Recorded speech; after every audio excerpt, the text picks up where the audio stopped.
Hello guys, कैसे हैं आप लोग।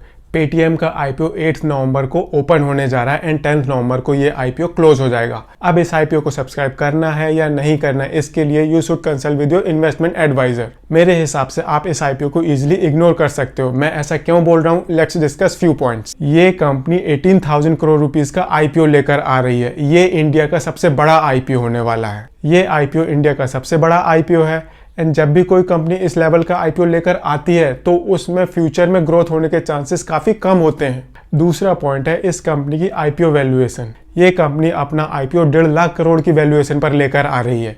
दैट मीन्स जब इस कंपनी का आईपीओ लिस्ट होगा एंड अगर वो डिस्काउंट पर लिस्ट नहीं होता तो ये कंपनी इंडिया की टॉप 30 कंपनीज में से एक होगी। एक ऐसी कंपनी जिसकी रेवेन्यू डिक्लाइन होती जा रही है, company continuously loss making company है एंड वहां पर ये कंपनी इंडिया की टॉप 30 कंपनीज में से एक बनने वाली है। एंड अगर आप ये एक्सपेक्ट कर रहे हो दैट इस सिनेरियो में ये कंपनी आपको मल्टी बैगर रिटर्न्स देगी तो I think you should think again. अगला पॉइंट है इस कंपनी के फाउंडर्स की रिसेंट स्टेटमेंट। इस कंपनी के फाउंडर के हिसाब से ये कंपनी नियर फ्यूचर में तो कोई प्रॉफिट नहीं जनरेट करने वाली।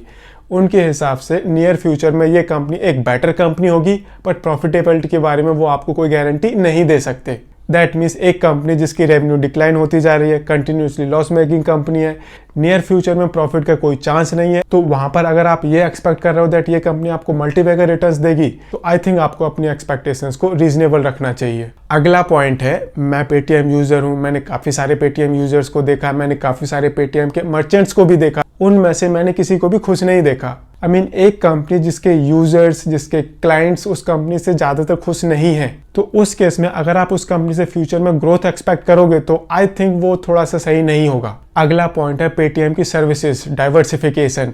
आई फील ये कंपनी एक्सेसिवली डाइवर्सिफाइड है। आप किसी भी फाइनेंशियल सर्विस का नाम लो, I am pretty sure Paytm उस फील्ड में जरूर होगा, बट जब कोई कंपनी एक्सेसिवली डाइवर्सिफाइड हो जाती है तो उस कंपनी को प्रॉफिट कमाने में काफी स्ट्रगल करना पड़ता है। नेक्स्ट पॉइंट है इस कंपनी की कस्टमर सेंट्रिक अप्रोच। ये कंपनी अपने कस्टमर्स को किस तरह से ट्रीट करती है। ये मैंने पर्सनली रियलाइज किया दैट जब भी आपके साथ पेटीएम पर कोई इशू होता है तो वो इशू इजीली तो बिल्कुल भी रिजॉल्व नहीं होता एंड अगर आपको अपने इशू को रिजॉल्व करने के लिए कस्टमर केयर से कांटेक्ट करना पड़ता है तो वहां पर आपके साथ एक किस्म से मजाक होना शुरू हो जाता है। ये मैंने खुद एक्सपीरियंस किया एंड ये मैंने काफी सारे और इंडिविजुअल से भी सुना है।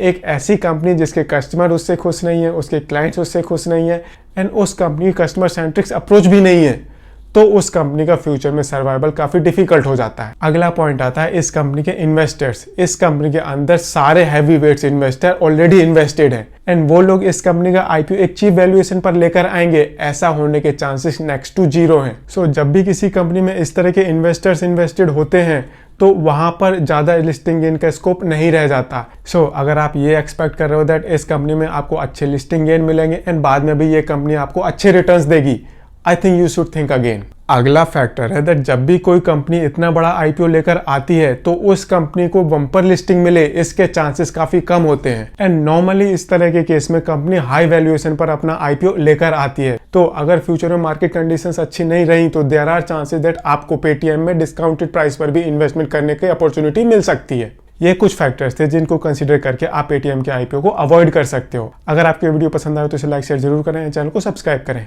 Thank you.